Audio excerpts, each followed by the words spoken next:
Hey everyone, how you doing? So this is the first video in a couple weeks. The last one I think was the car video.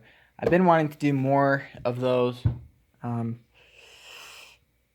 but it just seems like either I have homework to do or I'm tired because I have a very busy schedule right now. So I guess I will just do these when I can. Obviously this isn't a car video, but I have some time and hopefully I can get through the ones that I want to review and get them out of my car.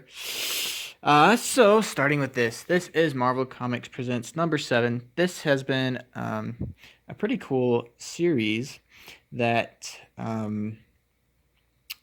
basically there's 3 stories. One of them, which is the Wolverine story, has been a continuing story since issue 1.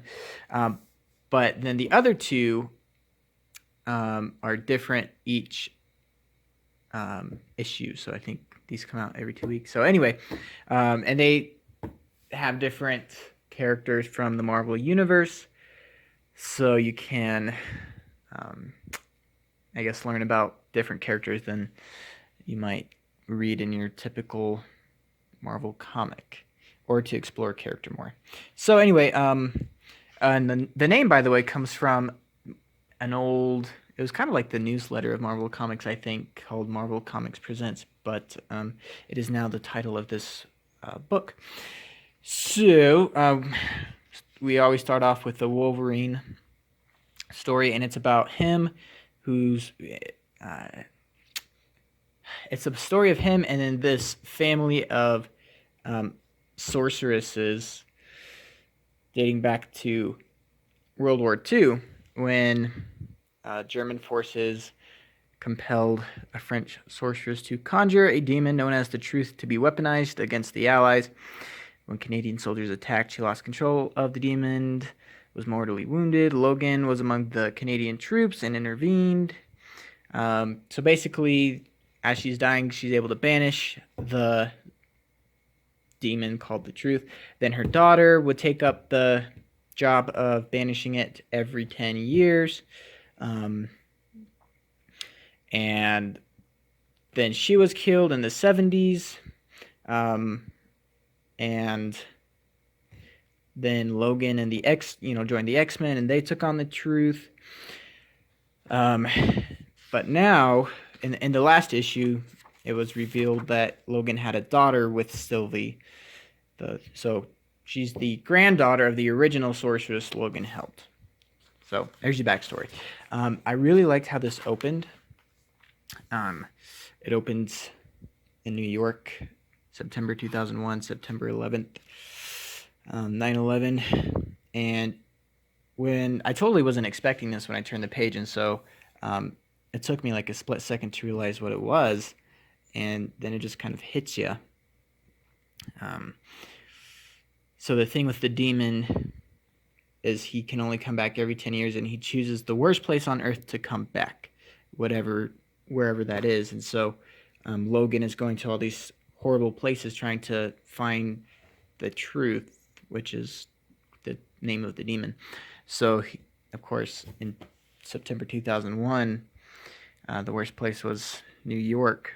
And I just really liked their recognition of that, and that they actually, showed it.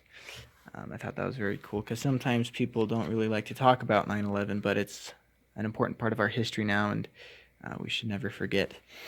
And so after that, we see him in all these different places trying to find, 1, the truth, and 2, his daughter. So we see a bunch of different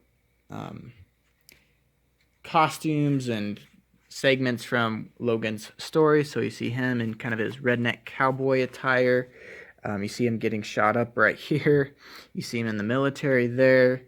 And I think it's right here. You see he's got 2 daggers sticking out of his arm. I thought that was really, really funny. It is a little gruesome for sure, but I just thought that was kind of funny. So again, he's getting stabbed. For those of you who don't know, of course, Wolverine has incredible healing abilities, so he's able to survive all of this. We see him in his X-Men costume, the most well-known version of it, so that's cool. This was probably the coolest part of the whole story right here. It's gruesome, very gruesome, but it adds more realism to the comic, which is not always a good thing, but in this case it really fit well. He is basically slicing through this dude's face and head, and you see he's already sliced him through his shoulder right there, and the artist did a really good job of showing you that. So sorry if that was not nice to see for some of you, but I thought it was kind of cool. See him with his full beard. Oh yeah, and you see him here kind of looking ragged and a bit thinner.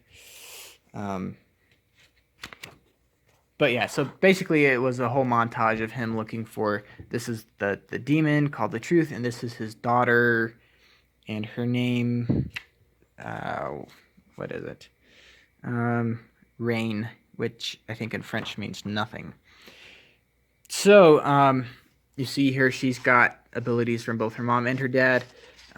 You can see her claws right there, but they're glowing, showing you some kind of magical power. She's able to stab the demon through his head and banishes him to the bad place all by herself.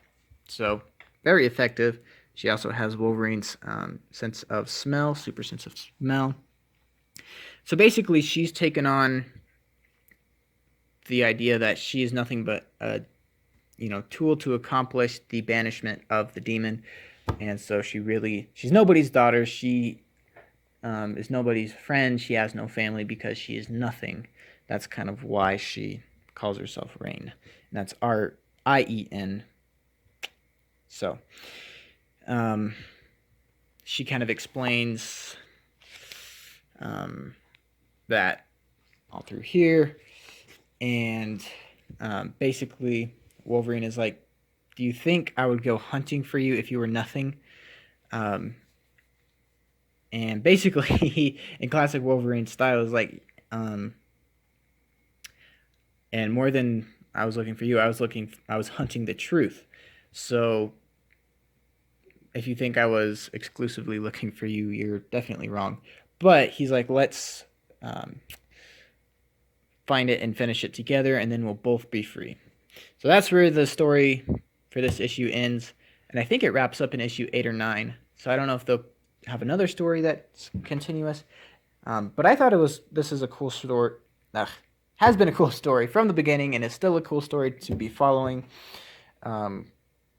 So you have some kind of consistency, and then as you'll see on the next page, they have this split up into Marvel Age, and then I think Marvel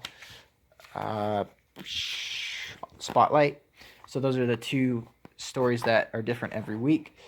This one in particular was about Iron Man, and it was kind of goofy. It has him set in the aftermath of the financial crisis of 2008, and it actually it did a really good job of explaining it. Of course, I was still growing up when all that happened. I certainly remember it, and I remember it being very tight for our family when that whole thing happened, as it was for a lot of people. And anyway, but I didn't really understand what was going on. All I knew is that times were kind of tough. But this did a great job of explaining it.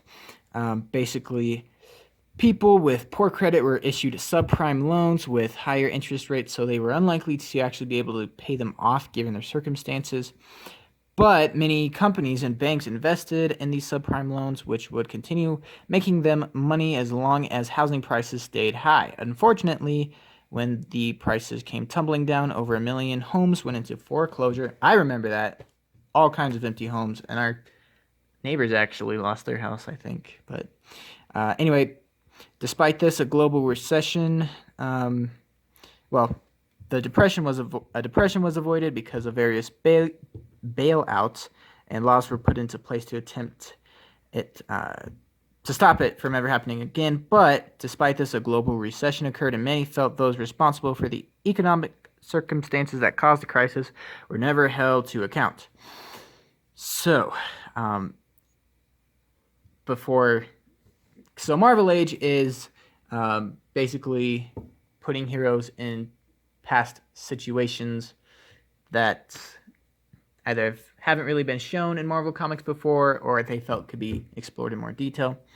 Basically, whatever the author wants to put their character, whatever moment in time they want to put their character into, they do.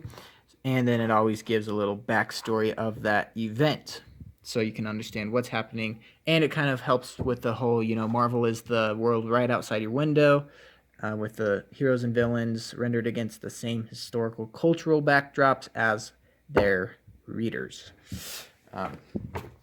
which is different than DC Comics, and something DC Comics kind of needs to work on, because a lot of times DC wants to make their comics relevant, and so they have all kinds of Twitter references, or they reference things that happened in the real world, which is okay, but it doesn't make sense when you have very specific references that really would only happen in this specific, in this reality, I guess you'd say. So, and that's something I always kind of liked about DC Comics. For some people, that's the reason they like Marvel Comics better, because, they're more realistic and they can relate to the characters better because they're going through things that we're going through. But, in my opinion, a huge part of superheroes is kind of escapism, you know what I mean? So when you have a bunch of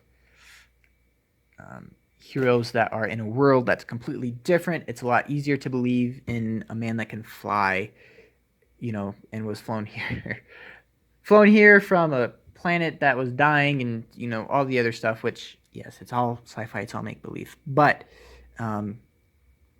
I just like that aspect of DC personally. But again, that's a matter of opinion. That was kind of a rabbit trail. Anyway, so like I said, this was kind of a goofy story with Iron Man. I have not read a good Iron Man comic, or a comic with Iron Man in him, and where that Iron Man was a good version of the character in a very long time. Perhaps since 2007, 2008, when I got my first Marvel comic. But a lot of writers like to make him this very sarcastic and almost like hipster millennial, instead of the know-it-all 80s guy, that we see in the movies. It's annoying, in my opinion. So this whole thing is about Iron Man fighting Subprime Mortgage Man. I actually kind of like that costume. It's kind of cool, kind of retro in a way. And so now, and he has the bubble powers, because of course the whole housing market was a bubble, and then it popped. So it's really goofy.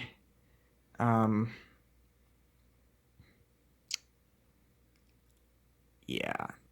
I'm going to trap you in one of my trademark housing bubbles.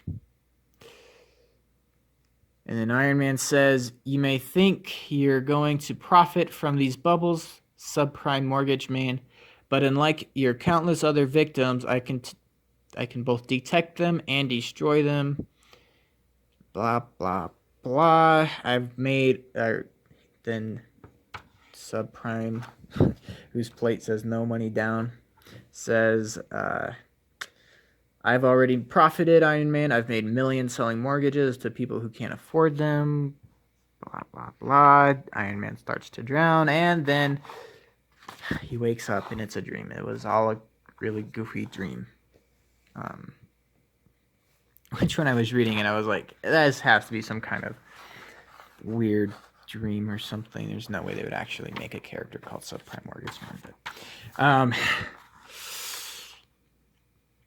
so Tony Stark wakes up and is like, I know a guy that was part of this whole thing. He never received justice, so I'm going to make sure he is punished for what he did.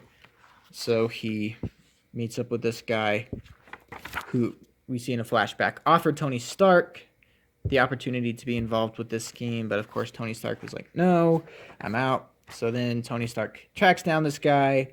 He brings a spare suit of armor and, gives him the big speech of, you took advantage of the innocent. And even though there were, a lot of bad guys that didn't get punished, I'm going to make sure I punish you. So he makes him put on the suit. So they're fair and square. Instead of Iron Man taking off his suit, he decides to bring along a spare suit and make this guy put it on, because I guess that's easier. The artist so it seems like the stories have different artists, because this one, I kind of like it. There's not like a lot of background detail, which kind of is cool. It makes you focus just on the individual characters. But I am not a fan of that face. And that, I shouldn't really critique art that much because I'm not an artist, but I can say what I like and dislike. I don't like that face. So there we go. He's still cowering on the ground. He gives up after more threatening from Tony. They put on the suit, and then the story ends. Presumably they have a fight, which again, that is not a really... it's kind of a funny looking fighting stance, if you ask me. So anyway, that's the second story. Then we move on to the Marvel Spotlight, which this one is specifically about just a character, not really during any specific moment in history, but it's just, a little chunk from, or a little side story from some point in the character's history that was, they decided to write in. Doesn't really have anything to do with any of the other major stories that have happened, just to kind of show off. I can't believe I did that. So I pressed the, see multiple screens button, and that automatically stops recording. So now I'm going to have to upload both of these clips to the computer and turn them together. Oh well. Anyway, so yeah, it's just to highlight the character and show something about them. This is cool though. For every character that's in the Marvel Spotlight, they show you the issue that they first appeared in. I like that. I like knowing what and when a character was first introduced. So this one is about the Winter Soldier, first appearance, Captain America #1 by Ed Brubaker and drawn by Steve Epting, A Man Out of Time Part 1. Then it gives a little brief description about the Winter Soldier. I think you all probably know who he is by now with the movies and everything. So we see New York, 1968.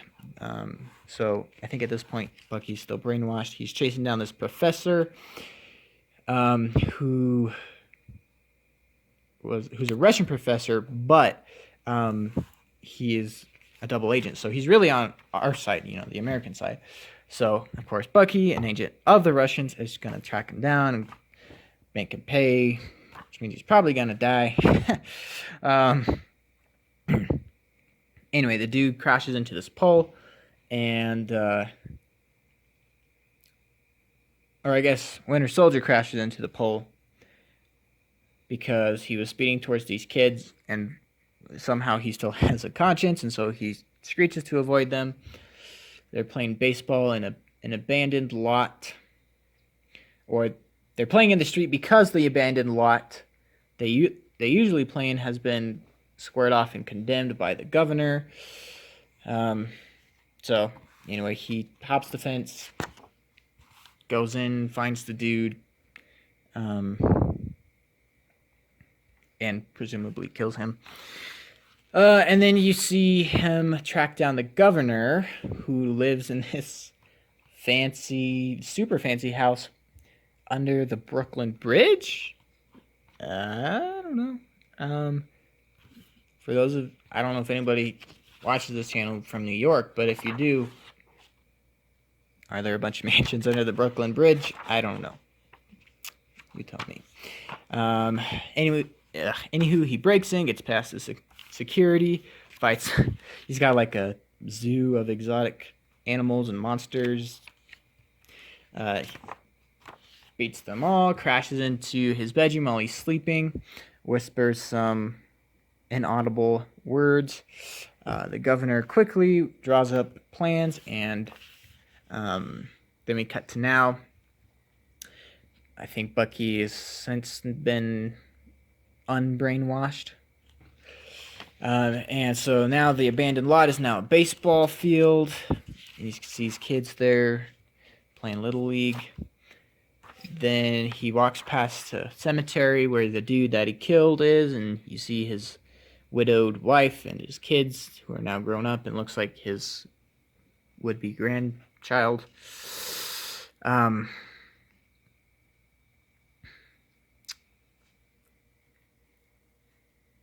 So then you see this, which was a statue of him, I think, and it's in Latin, and apparently it says, "Without him, everything you see would be different," as Winter Soldier's walking away, and then it ends. So anyway, and then we have an advertisement for Avengers Endgame, which I bought on DVD.